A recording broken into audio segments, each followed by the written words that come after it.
For this lecture, we're going to be discussing the articular system. Now, the articular system has to do with the joints in the body. And joints are important because they are the connection between two bones. They really allow movement to occur between two bones. They typically contain synovial fluid that nourishes and lubricates the joint. But there are various types of joints to consider. The first one is a fibrous joint. A fibrous joint has a very thin layer of periosteum between the bones, and we don't have a ton of those in the body. The synarthrosis is one of those types of fibrous joints called a suture joint, and those would be the joints between the different plates of the skull. Syndesmosis is a fibrous joint that allows a very small amount of movement at the articular level, and we're going to talk about the distal radial ulnar joint that allows a little bit of movement so that the forearm can pronate and supinate. The gomphosis is a fibrous joint similar to what you would find in the socket, the dental socket, where your tooth and your jaw meet. Another type of joint is cartilaginous. There's cartilage between those joints, and an example of that would be like the vertebral joints or your pubic symphysis. Those particular joints allow for very small amounts of motion and are very, very stable. So that is also referred to as an amphiarthrodial joint. Third type of joint, which is probably the most common that we're going to see in the human body, is the synovial joint. Synovial joint is also referred to as a diarthrodial joint. With a synovial joint, there is no direct union at the ends of the bones where the joint is. There's a cavity. There's a sac that's filled with synovial fluid, and it's covered by a sleeve that creates a capsule. What we know about synovial joints is because there's not a direct union, there's a much more decreased level of stability in the joint. So something like the shoulder that can separate easily, or your knee that can be injured easily. However, it allows for joint mobility. So unlike the fibrous joints or the cartilaginous joints where there's little to no movement, the synovial joint does allow quite a bit more of mobility. Joints are classified in basically 4 different ways according to the number of movements that occur at that particular joint. Non-axial means that there's no angular movement. You'll remember that angular movement is also a rotary type of movement. It's only a flat gliding, sliding type of movement, and the best example of that would be the joints between the different carpal bones. Uniaxial is an angular movement in one particular plane. It's also known as a hinge joint or hinge motion. An example of that would be the elbow or the knee, where that joint only moves in flexion and extension. Biaxial is also called a condyloid joint, and a condyloid joint means that the joint can move in 2 different directions. Now, the best example of that would be the metacarpal phalange, the MCP joint, which is basically the knuckles at your fingers. That joint can move in flexion extension. It can also move into AB and adduction. The third classification of joint is triaxial. Oh, I'm sorry, backing up just a second. The saddle joint is a type of a biaxial joint, but it's a little bit different. The saddle joint occurs at the CMC, the metacarpal joint of the thumb. And we'll go over that more in class. The triaxial joint is a joint that moves in 3 different directions. It has, in essence, 3 axes, 3 different axes that it can move in, or 3 degrees of freedom. The triaxial joints are also known as ball and socket joints, and we see those at the hip and shoulder. So let's take a look at some structures. Now, ligaments are fibrous connective tissue that are flexible but not elastic. Okay, so they allow movement, but they don't stretch. Now, don't confuse that with a tendon. A ligament is going to connect a bone to a bone. A tendon is going to connect a muscle to a bone, or sometimes muscle to muscle. Okay.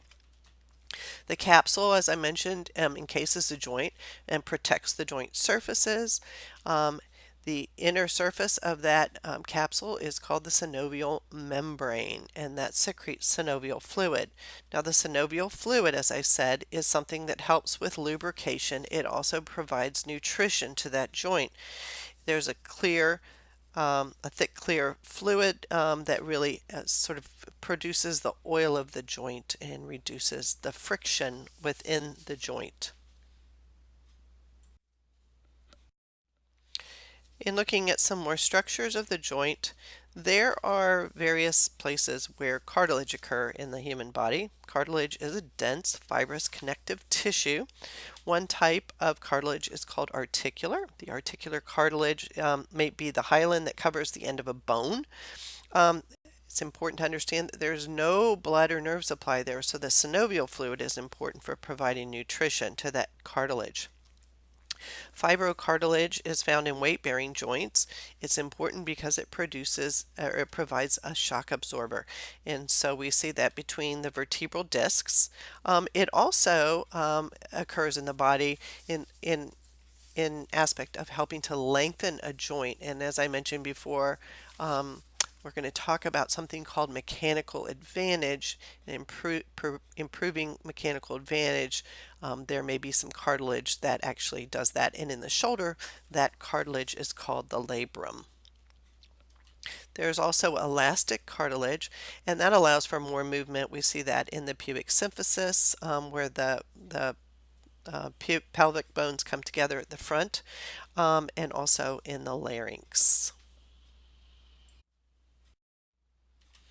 Now, for tendon, as I mentioned, a tendon is important because it connects muscle to bone, and it can be like a cord or it could be a very flat sort of piece, but it is different from a ligament. The reminder that the ligament connects bone to bone, a tendon connects muscle to bone.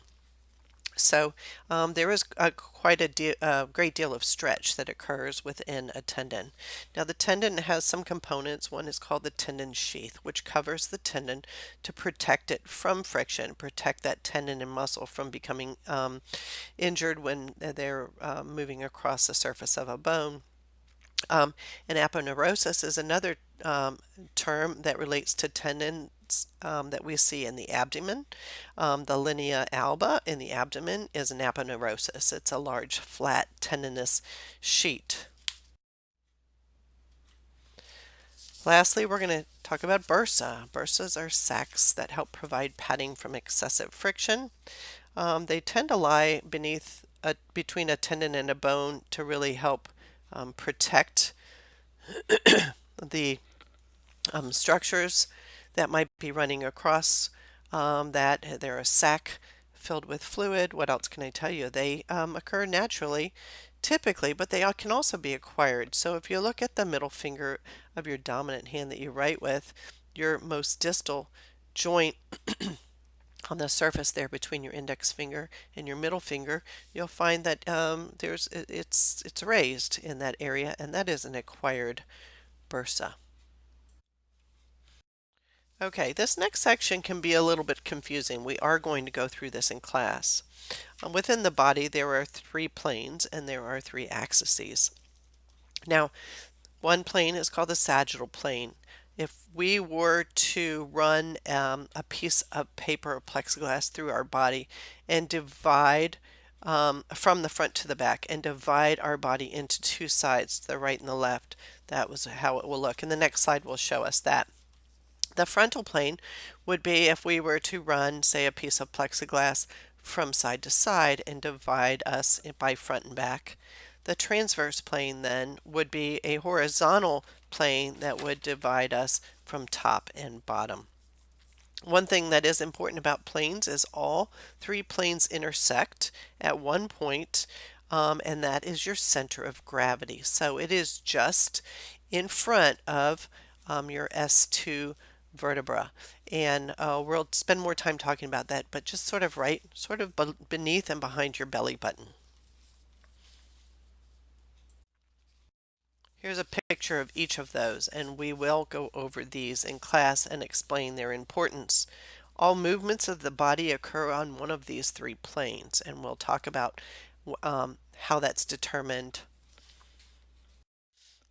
An axis is a point that runs through the center of the joint around which movement occurs. So most of the movement that we're going to learn about in the human body for this course is going to be rotary movement. So remember, there is a point around which that movement occurs, which is that joint.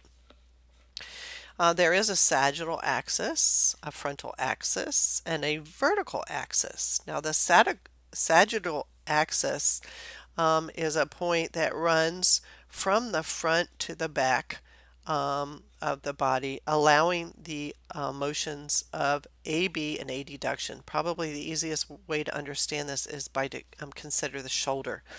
So you think about like somebody in anatomical position, and think about you're looking from the front of this person and they're a paper doll, and you need to be able to allow the arm to move. You put the pin at the front of the shoulder, and what motion is able to occur at that point is AB and adduction.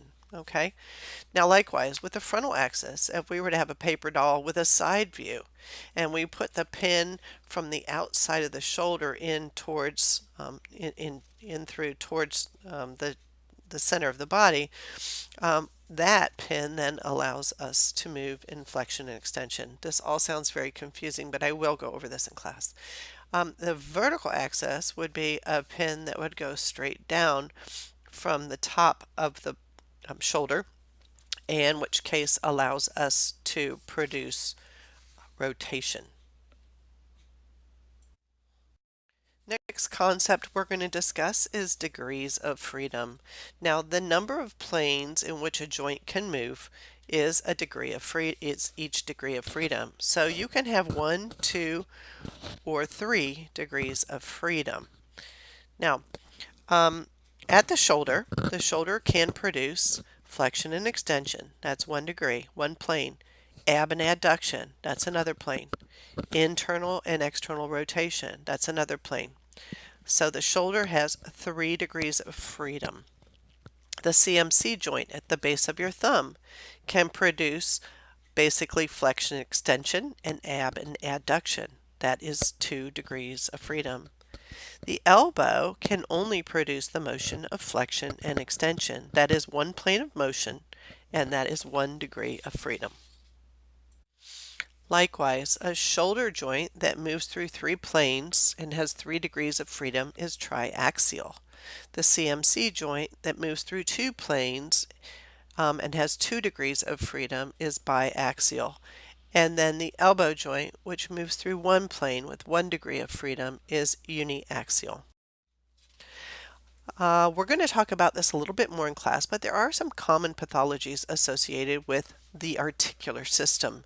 Dislocation is one in which obviously the 2 joint surfaces are pulled out of alignment with each other, and can result in the need to have surgery, but sometimes can be repositioned. Subluxation is something you're going to see and hear quite a bit about when you begin to learn about stroke. Subluxation tends to be the malalignment of bones that that is sort of a partial type of dislocation, and we see that quite often when muscles are paralyzed in the arms of somebody who's had a stroke. Osteoarthritis is a common pathology where there's some excessive wear and tear on the joint surfaces. It's kind of like taking a bread twisty and twisting on and off and on and off and on and off. Eventually it wears out at the joint surfaces. You'll learn more about that in your PhysDis lecture course. Rheumatoid arthritis, RA, is different than osteo. Rheumatoid arthritis is an inflammatory disease in which the body is basically attacking various parts, and the articular system is one area that gets attacked. Again, you'll learn more about that in your lecture. Um, you might have a sprain, which is a tearing, or a strain, which is an overstretching, much less problematic. We also have a variety of different types of inflammation. Tendinitis, which is an inflammation of the tendon. Synovitis is inflammation of the synovial capsule. Tenosynovitis, which is the tendon and synovial fluids. Bursitis, capsulitis. These are all inflammatory types of things that typically need to be treated with rest and NSAIDs.